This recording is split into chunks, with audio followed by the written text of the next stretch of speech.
বাংলার মানুষের সমন্বয়ে আমরা 2 মাস পরে জননেত্রীকে দেশে আনবো। জীবন বেঁচে থাকলে অবশ্যই আমরা এই সংগ্রামের মাধ্যমে আমরা জননেত্রী শেখ হাসিনাকে ফিরিয়ে আনবো। আমি সেই জন্যই গোপালগঞ্জ জেলা আওয়ামী লীগ পুরানি পরাজনকে পাওয়ার মানুষকে শ্রদ্ধা জানাই, ধন্যবাদ জানাই, আর শ্রদ্ধা জানাই আমার জেলা আওয়ামী লীগের সভাপতি সাধারণ সম্পাদক। কারণ আমরা এই গোপালগঞ্জের এই গ্রীষ্মে আজকে যে সমাবেশ, সারা পৃথিবীতে গোপালগঞ্জের এই সমাবেশের ক্ষেত্রে সারা বাংলাদেশে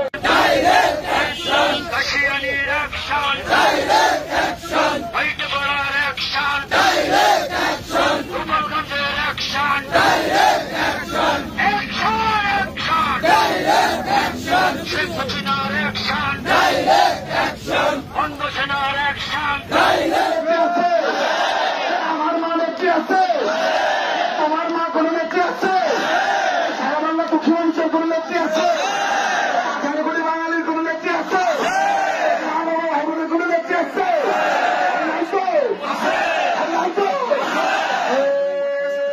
চলছে নেত্রী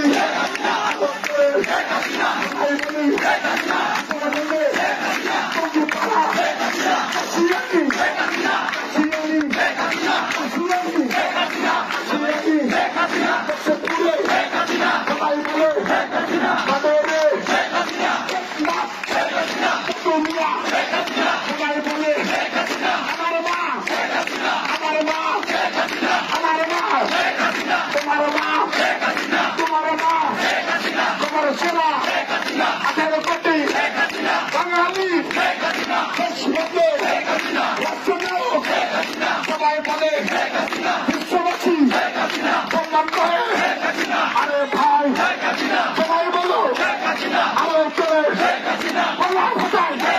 কোথায় দাও বিশ্ববাসী যারা দেশে বলবে